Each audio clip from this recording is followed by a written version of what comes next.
This is this is Debbie Bucher for the LPN to RN Transitions course for Parkland College. And the text we will be using is the 4th edition of the LPN to RN Transitions by Laura Claywell.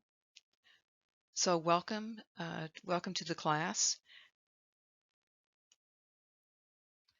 And I'm excited to have you all with us this semester. And I know that you all have made a big decision in your lives and in your career as a nurse to decide to come back to continue your education in the RN program. So welcome aboard.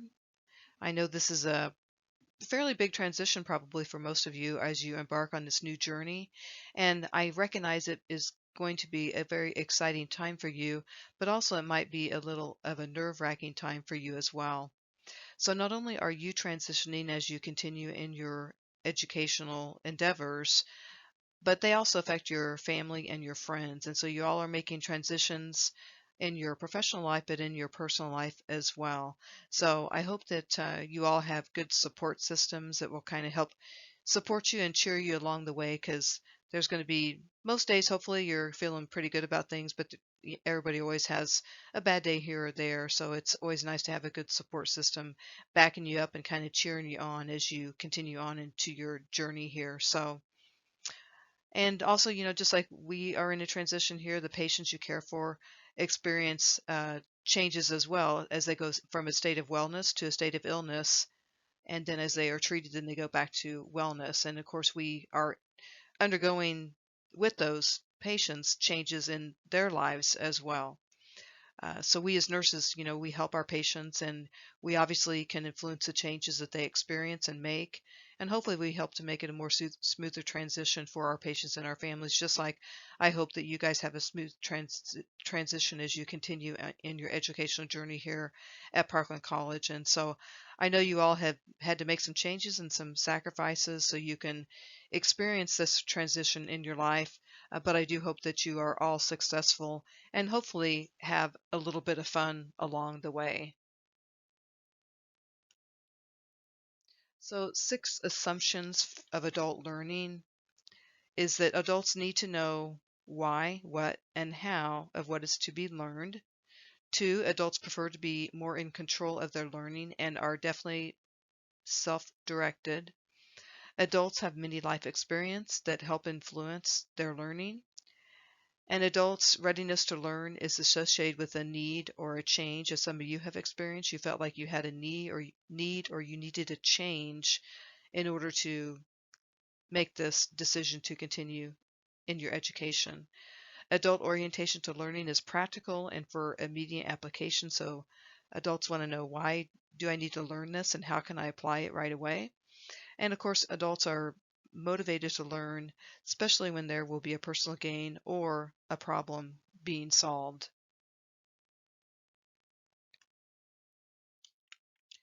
Next, of course, believing in yourself, of course, is the cornerstone of your success. And you all have made the decision to go back to school and taken on more responsibilities as you broaden your career into an RN. And it's a big step, but certainly one that I believe you can attain if you put your mind to it. So you all have made a decision to pursue this outcome of continuing your education, and obviously you're making it a priority. Many of you have different reasons for returning to school. Maybe some of you want to have more leadership roles, so you want to get your RN degree so that you can pursue different leadership roles. Some of you have an economic need to go back to school. You're doing well maybe practicing as an LPN, but you'd like to um, you know, make more money for your family and be able to afford maybe more things, or or maybe just, it's out of a personal desire, that you just return to school. But everybody has a reason for returning to school, and whatever that reason is, I'm glad that you've made that decision to return to school, and you're going to be opening up so many more doors as an RN than what you have as an LPN. And really, as an RN, if you get tired in one area, there's so many different areas you can go into. So your career possibilities are really pretty endless as an RN. So I'm really glad that you made this decision to experience this. And so, but maybe some of you didn't think maybe at the beginning of your journey to become an LPN that maybe you didn't think that you wanted to go ahead and go on to become an RN, but maybe as you realized working as an LPN that you felt more confidence in yourself and you decided that you could do this and feel that it would be a rewarding experience for you. So previous learning can also help you in this endeavor. And obviously, if you're practicing as an LPN, you maybe have become, more of an expert in that area as an LPN. But then as you engage in the RN program, you will become more of a novice student in the RN program. But as you begin to learn more and go on, then you become less of a novice. But then when you graduate as an RN, then obviously you continue as a novice as an RN until you build upon your years of experience, and then you go on and eventually you will become an expert in that area as well. So your previous learning and your different experiences that you all have had leading up to your RN education helps you learn and gain new experiences as you continue with your learning. So it's just kind of all of a scheme or a web of connections of makes your learning related, so that hopefully it continues to make sense to you. You all are in a cohort, so you're a group of people that are engaging in a common experience at the same time. So not only do you guys have your personal support systems, but you all can be a support system to one another, which I think people find is very, very helpful.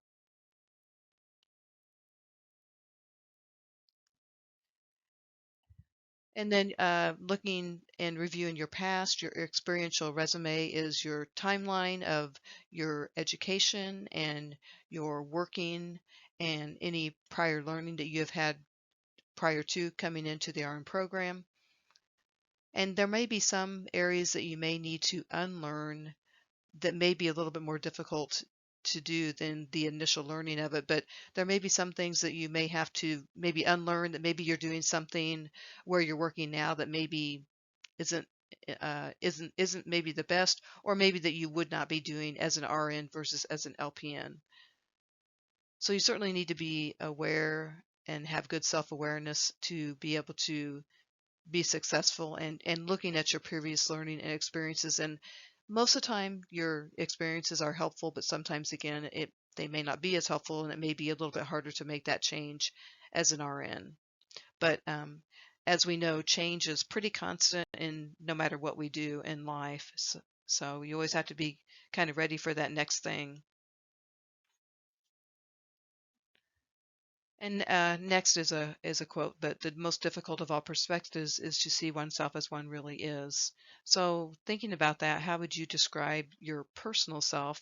What are some things that you enjoy in your life, or some hobbies or goals that maybe that you have outside of your education? And then, of course, what can be said about you professionally?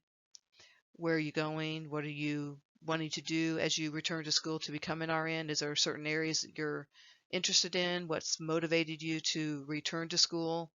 And how would you describe, if you are working as an LPN, how would you describe your current LPN practice? And then what do you think maybe would be some differences between your LPN practice and an RN practice? And it's important to set your goals, set long-term goals, and that would be your goal to return to school and graduate with your ADN as an RN. That is a long-term goal that takes greater than 6 months to achieve, and then the short-term goal would be goals that you would be able to achieve less than 6 months, such as getting through this first semester. And then your different goals that you have, how would you prioritize them?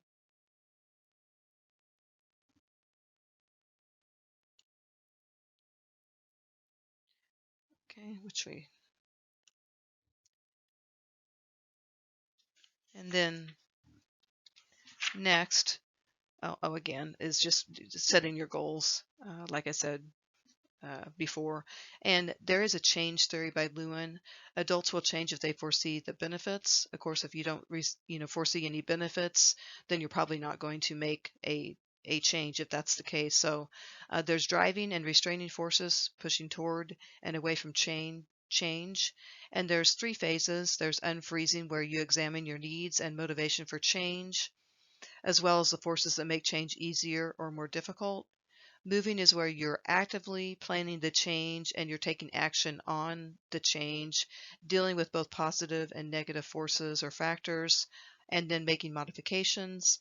And then refreezing is when you have made that change an integral part of who you are and what you are doing.